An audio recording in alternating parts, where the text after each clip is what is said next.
Hi, my name is Stefan Kadocki, and I'm an associate professor of pathology and lab medicine at the University of Pennsylvania.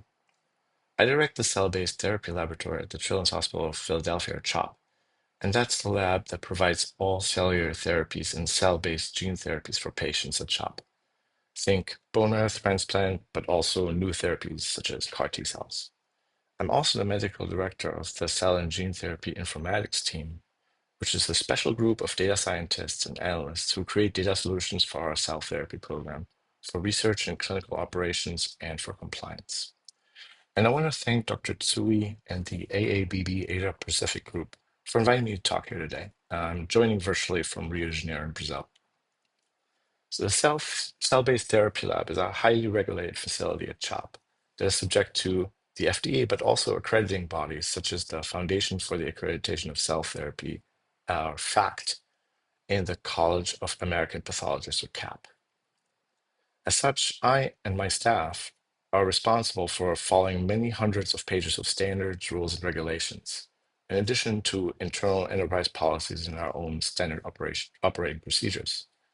This is par for the course in healthcare, and it's been estimated that at least 20% of pharma work goes into quality assurance, or QA, and quality control processes, QA/QC. These processes at this time are very manual and tedious, and they don't contribute to the bottom line. What I want to talk about today is that generative AI, such as ChatGPT, which I hope you're all at least tried out once, at least by now, has the potential of making this labor significantly easier while at the same time improving accuracy. So how is that going to happen? So I'm assuming that most of you listening to this have some kind of role in directing operations or quality in a cell therapy or similar kind of laboratory similar to mine. Um, and so here are some of the key pain points that I encounter in manual QA and QC work in my operation. Those are writing of standard operating procedures, um, monitoring for compliance, and document control. Again, I'm assuming that you're at least all a little bit familiar with chatbots like ChatGPT. And one key point I want to make here is that generative AI is not just chatbots. In fact, when you think about how we use computers, chatbots are kind of like the command line. And the real leverage that will come with what's called AI agents. And these are AI-based programs that have multiple tools at their disposal to accomplish virtually any task that a human being sitting in front of a computer could do. Though they probably can't do it as well as a well-trained human, at least at this time. So how did these AI agents work? It's actually not so difficult to understand. First, you tell the agent what you want it to do. So let's say, for example, you wanted to compile a list of FDA-approved CAR T therapies and then put them into an Excel sheet and email it to you. So the first step is that the AI gets connected to a virtual machine. And that's a computer that runs in the cloud, and the AI has access to it. This computer is just like any other computer. It can run a web browser, it can run a word processor, really any app you want. Then, as the first step, the agent will take a screenshot of the whole screen, and that'll allow it to look at what's happening on the computer, just like a human would. The model can actually interpret what it sees there and then reason what the next steps should be.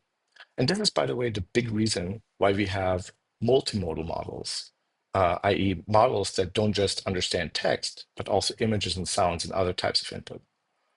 So the model looks at a screenshot um, and then thinks about what the next should be, and then it can send mouse and keyboard actions to the virtual machine to tell it what to do. For example, it can click on a link, or type some text, or even move a slider on a web page to the left or to the right. And this cycle gets repeated many times until the task is accomplished, or the agent runs into an issue like an error or some other issue that needs human intervention. And as of today, there are three big examples of such AI agentic frameworks that are out there. The first is OpenAI Operator. The second is Cloud Computer Use, and Manus AI looks really promising and just got announced 5 days ago. So now let's think about how we can use this kind of AI agent workflow to help with some of our most time-intensive and error-prone workflows. Let's say you want to start making CAR T cells in your cell therapy lab. You bought a GMP in a box semi-automated cell processing device that comes with a manual that walks you through the steps of the CAR T manufacturing protocol. Um, Before you do your first engineering or validation run, however, you want to have a draft of an SOP. And this doesn't need to be perfect, but it should not only rehash what's in the manual, but also fill in some important lab-specific and procedure-specific details, such as the supplies, and refer to your lab-specific flow sheets and other forms. And it should accurately reference other lab SOPs, such as, for example, those for doing flow cytometry and cell counts. And of course, it should follow the template format of your SOPs. And I'm not going to lie to you, this probably won't be perfect at first try for some time, but it'll be much better than starting from zero.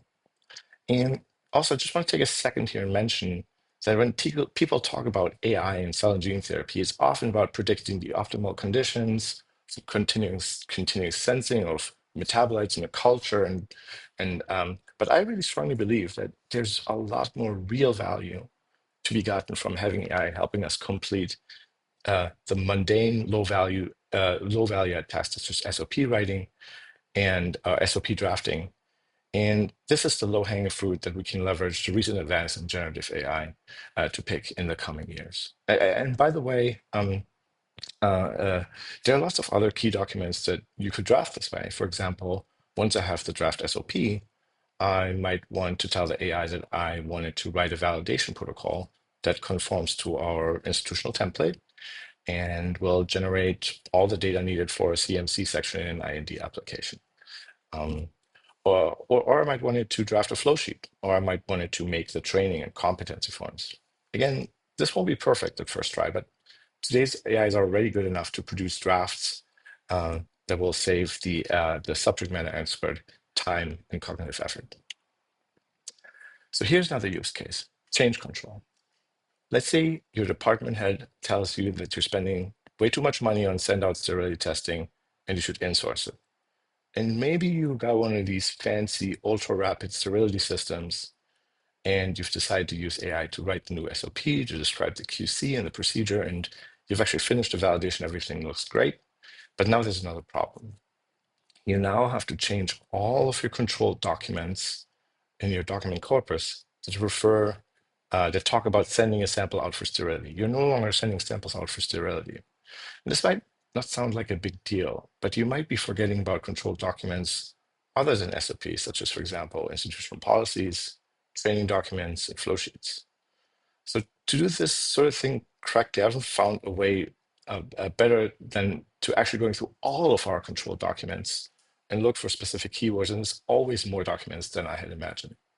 And obviously, this problem gets worse the more complex your operation becomes. If you have hundreds of SOPs, then this becomes a real big problem. Now imagine if AI could handle this.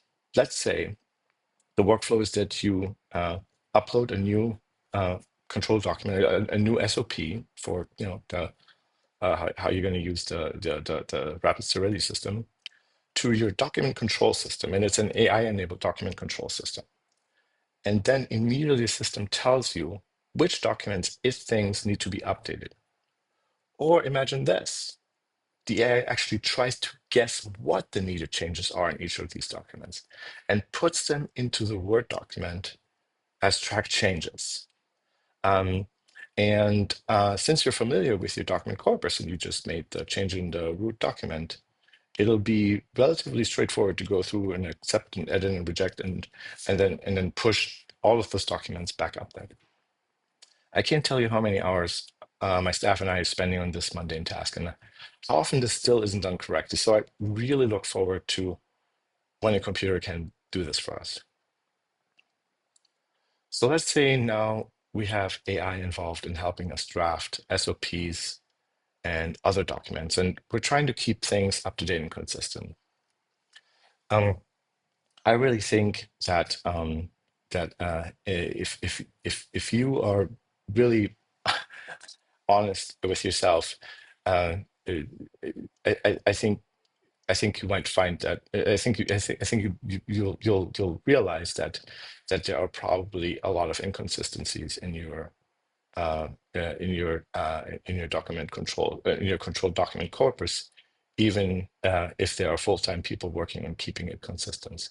And look, I don't think that the goal of cell therapy is to get 100% compliance, but there is real regulatory risk of missing things when you're trying to be compliant with one or several sets of standards. And a huge amount of work goes into, for example, preparing for a fact inspection. Many months of preparation, fixing documents and fixing issues. And imagine all of that would just happen automatically, and you're just always in compliance with everything at all times. If that sounds crazy, it actually isn't. In software engineering, there's a concept called continuous integration, where whenever a change in the code is uploaded by a programmer to the code base, there's an automatic process that tries to rebuild the whole software. And if that fails, the programmer who pushed the code knows immediately. And this is how all the major software companies work. This is how Facebook works. This is how Google works. This is how Apple works. And we can, thanks to generative AI, I think we can now start to think of how we can create a similar state with our control documents that describe our operation. So here, the idea would be that the AI keeps an eye of all of your documents, and every time there's a change, or maybe on a regular basis, or like on an interval basis, such as once a day, it checks for discrepancies between any new information and what's already known. This could also be something that someone documented incorrectly, or some QC that was missed. And this way, your lab would stay audit ready year round. No more inspection fire drills. So I hope this was interesting to you, even if it's admittedly a look into the future at this point.